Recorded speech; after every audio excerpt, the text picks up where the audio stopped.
হামিদ একজন ধনী ব্যবসায়ী ছিল। ওর পরিবারে ওর বেগম রাজিয়া আর মেয়ে হিনা ছিল। আপু, এই দেখো। আরে বাহ হিনা, তুই এত সুন্দর ড্রয়িং করেছিস। এটা তুমি, ওটা আম্মি, আর এটা আমি, আর এটা হলো আমাদের বাড়ি। কিন্তু আমাদের বাড়ি তো সাদা, তুই নীল রং করেছিস কেন? আসলে আব্বু, আমার নীল রং খুব ভালো লাগে, তাই আমি বাড়িটা নীল রং করেছি। আমার মেয়ের যখন নীল রং পছন্দ, তখন আমি কালকেই আমার বাড়ি নীল রং করব। তুমিও কি এসব বাচ্চাদের মতো কথা শুনছো? আরে বেগম সাহেবা, যখন আমার গুড়িয়ার নীল রং পছন্দ, তখন এটা আমার দায়িত্ব, আমার বাড়িটা নীল রঙেরই করব। আর আমি আজই রং করার মিস্ত্রিকে ডাকবো। তোমাদের দুজনের সামনে আমার কথা টেকে নাকি? যা তোমার ইচ্ছে, তুমি বাড়িতে নীল রং করাও বা হলুদ। রাজিয়ার মনে হচ্ছিল এটা শুধু বাচ্চার জেদ, কিন্তু হামিদের কাছে ওর মেয়ের সব জেদ প্রয়োজনীয় ছিল। হামিদ পুরো বাড়িটা নীল রঙের করে দিল। কেমন হয়েছে মা? ঠিক যেমনটা আমার পছন্দ তেমন। এই না হলো কথা। আব্বু, আমরা অনেকদিন কোথাও ঘুরতে যাইনি। আমার সব বন্ধুরা ওদের আম্মি আব্বার সাথে শহরে গেছে। তোমার এই ইচ্ছাটাও আমি তাড়াতাড়ি পূরণ করে দেব। আমরা তিনজন কালকেই কোথাও ঘুরতে যাব। আম্মি, রেডি হই নাও, কাল আমরা যাচ্ছি। কোথায়? ঘুরতে। রাজিয়া, ওর খুব ঘুরতে যেতে ইচ্ছে করছে, তাই কালকেই যাব। ঠিক আছে। পরের দিন সকালে হামিদের পরিবার ওদের গাড়ি করে বেরিয়ে পড়ল। ওরা একটা অ্যামিউজমেন্ট পার্কে গেল। ওখানে হিনা খুব খেললো। সকাল থেকে বিকেল অবধি তিনজন এনজয় করলো। আর তারপর বিকেলে তিনজন গাড়িতে উঠে পড়ল। রাতের অন্ধকারে হামিদ হাইওয়েতে গাড়ি চালাচ্ছিল। তখনই হঠাৎ একটা ট্রাক ওদের গাড়িতে ধাক্কা মারলো। আর এই অ্যাক্সিডেন্টে হামিদ ওখানেই শেষ নিঃশ্বাস ত্যাগ করলো, আর রিনা আর রাজিয়া আহত হলো। পরের দিন সকালে যখন ওদের জ্ঞান ফিরল, হামিদ কোথায়? ওনাকে বাঁচাতে পারিনি। আর আমার মেয়ে হিনা? ও শুধু একটু চোট পেয়েছে, ও বাইরে আছে।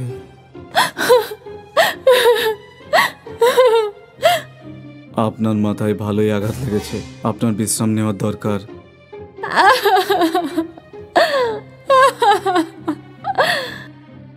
এখন রাজিয়ার হিনার এই দুনিয়াতে কেউ ছিল না। কয়েকদিন পরে হসপিটাল থেকে ছাড়া পেয়ে রাজিয়া বাড়ি এলো। তখন ওকে একটা লোক বাধা দিল।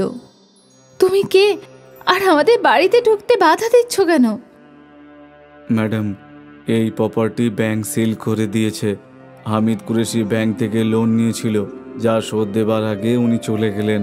এখন এই প্রপার্টি আর হামিদের সব বিজনেসের উপর ব্যাংকের অধিকার। এখন রাজিয়া আর হিনার কাছে লুকানোর মতো বাড়িও ছিল না। রাজিয়া কাঁদতে কাঁদতে হাঁটছিল।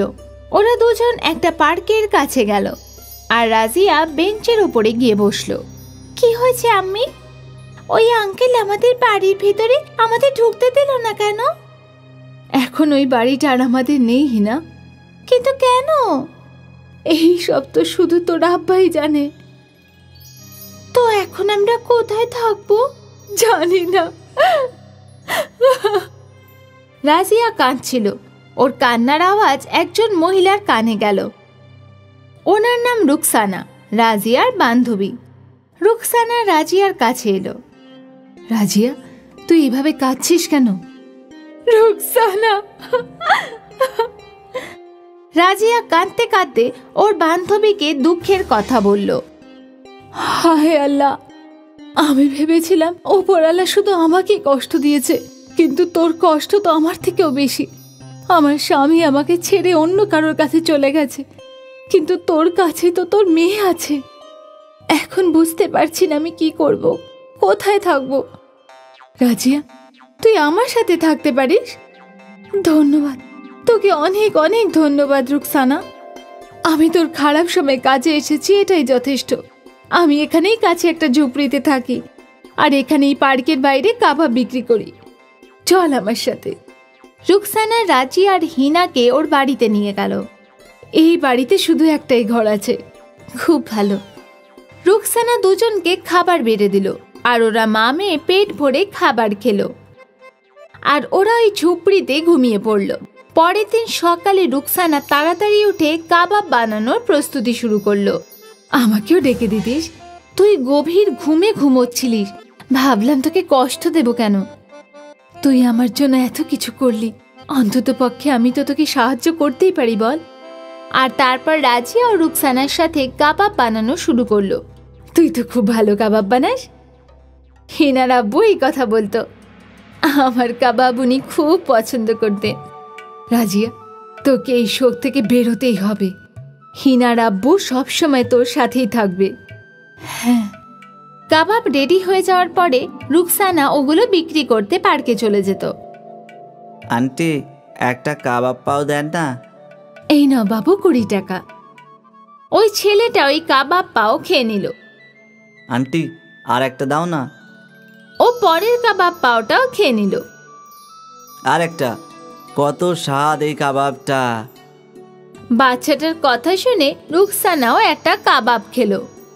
সত্যি রাজিয়া দারুণ কাবাব বানায়। আজ কিছুক্ষণের মধ্যেই রুকসানার সব কাবাব বিক্রি হয়ে গেল। আরে রাজিয়া দেখ, কাবাব সব বিক্রি হয়ে গেছে। তোর হাতে তো জাদু আছে। লোকেরা একটার পর একটা কাবাব খেয়েই যাচ্ছিল। প্রথমবারই আমার সব কাবাব বিক্রি হয়েছে। খুব ভালো, কাল থেকে আমি আরো কাবাব বানাবো। হ্যাঁ নিশ্চয়ই। পরের দিন সকালে রাজিয়া বেশি কাবাব বানালো, আর আজ ও সব কাবাব ঝট ঝট বিক্রি হয়ে গেল। যারাই কাবাব খাচ্ছিল সবাই প্রশংসা করছিল। এই ঘটনা পরের কয়েকদিন অবধি চলতে লাগলো। তারপরে একদিন রুকসানার শরীর খারাপ হয়ে গেল। ওর খুব জ্বর হয়েছিল। রুকসানা, আজকে তুই রেস্ট নে, তাহলে এই কাবাব কি বিক্রি করবে? আমি। হিনা, তুই মাসের খেয়াল রাখিস। ঠিক আছে আম্মা। কিন্তু তুই এসব কি করে করবি? যেভাবে তুই রোজ করিস। চিন্তা করিস না, আমি পারবো। রাজিয়া কাবাব পাও নিয়ে পার্কের বাইরে দাঁড়ালো। এক এক করে অনেক খরিদ্দার কাবাব পাও কিনলো। তারপর একটা লোক রাজিয়ার কাছে এলো। আপা, এই কাবাব কোথা থেকে কেনেন আপনি? আমরা কিনি না, আমি নিজে এগুলো বানাই।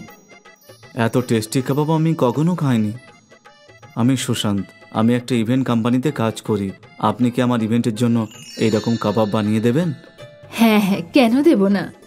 সুশান্ত রাজিয়াকে ওর কার্ড দিয়ে দিল। আপনি আমাকে কাল সকালে ফোন করবেন, আমি আপনাকে রোজকার অর্ডার দিয়ে দেবো, আর আপনার লোকেরা আপনার বাড়িতে টাকা দিয়ে কাবাব নিয়ে যাবে। ঠিক আছে। এইটা শুনে রাজিয়া খুব খুশি ছিল। রাতে বাড়ি ফিরেই ও সব কথা রুকসানা আর হিনাকে বলল। এটা তো খুব ভালো খবর রাজিয়া। পরের দিন সকালে রাজিয়া সুশান্তকে ফোন করলো আর ও 1000টা কাবাবে অর্ডার দিল। রাজিয়া, রুকসানা আর হিনা মিলে কাবাব বানালো, আর তারপর কোম্পানির লোকেদের কাবাব দিয়ে টাকা নিয়ে নিল। এই ব্যবসা চলতে লাগলো। সুশান্ত রাজিয়াকে রোজ কাবাবের অর্ডার দিত। রাজিয়া আর রুকসানার রোজগার বেড়ে গেছিল। ওরা দুজনে মিলে একটা বড় বাড়ি কিনলো। হিনা আবার স্কুলে যাওয়া শুরু করলো। রাজিয়া আর রুকসানা আরও অনেক মহিলাদের কাজে রেখেছিল। আর এইভাবে কাবাব পাও 3 জনের ভাগ্য বদলে দিল। মিনু আর রাজু মহারাষ্ট্রের একটা গ্রামে থাকত। ছোট্টবেলাতেই ওদের মা বাবার মৃত্যু হয়ে যায়, আর সেই কারণে তাদের দিদা ওদের পালন পোষণ করে। গরিবের কারণে ওদের বাড়িতে গ্যাস সিলিন্ডার ছিল না। 3 জন সকাল সকাল জঙ্গলে কাঠ কাটতে যেত। মিনু, তুই এখনো পর্যন্ত কতগুলো কাঠ বেছেছিস? আমি তো 15টা লাঠি কেটেছি বুদ্ধু, আর তুই এখন অবধি শুধু 10টাই কেটেছিস। ঠাকুমা, ও মিথ্যে কথা বলছে। ও শুধু 10টা কাঠই বেচেছিল, আর আমার 5টা কাঠ চুরিও করেছিল। তোমরা দুজন ঝগড়া করা বন্ধ করো। একে অপরের সঙ্গে প্রতিযোগিতা কেন করো? নিজের নিজের কাজ করো আর তাতেই খুশি থাকো। একদিন সবাই, রাজু, মিনু আর ওদের দিদা, লাকড়ি তুলতে গেল। তখনই ওরা কারোর আওয়াজ শুনতে পেল। এই আওয়াজ তো পুকুরের দিক থেকে আসছে। চলো আমরা গিয়ে দেখি। কোনো বিপজ্জনক পশু থাকলে তখন? সোনা, যাদের দরকার তাদের সাহায্য করা উচিত। আমাদের কমপক্ষে একবার তো দেখে আসাই উচিত। যে কে এভাবে চিৎকার করছে। তিনজনই পুকুরের ধারে পৌঁছায়। ওরা গাছের আড়াল থেকে লুকিয়ে দেখল যে একটা রাক্ষস পুকুরের পাড়ে শুয়ে আছে আর চিৎকার করছে। এ তো একটা ভয়ঙ্কর শয়তান মনে হচ্ছে। আমাদের কি ওর কাছে যাওয়া উচিত হবে? তোমরা দুজন এখানেই দাঁড়াও, আমি গিয়ে দেখে আসছি। দিদা রাক্ষসের কাছে যায়।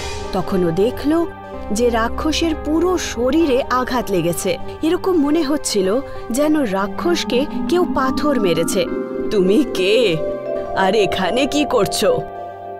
আম্মা, আমি নদীর ধারের একটা টাপু থেকে এখানে এসেছি। তাহলে তুমি এখান পর্যন্ত কি করে এলে? আমি মাংস খাই না, সেই জন্যই আমার জাতির লোকেরা আমাকে টাপু থেকে তাড়িয়ে দিয়েছে।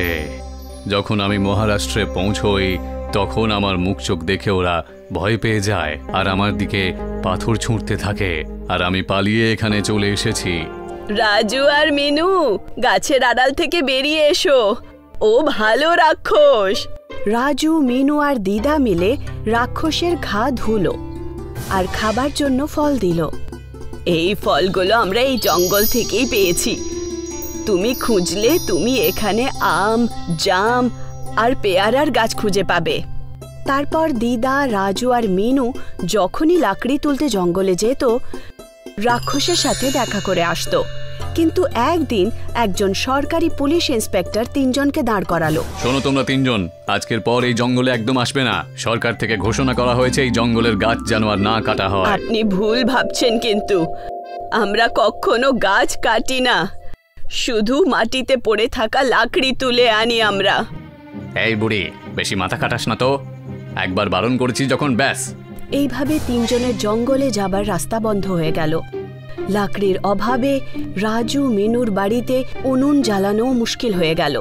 ফল পাওয়াও বন্ধ হয়ে গেল। দিদা নিজের চেনাশোনা দোকানে গিয়ে রাজু, মিনুর জন্য কিছু খাবার নিয়ে আসতো।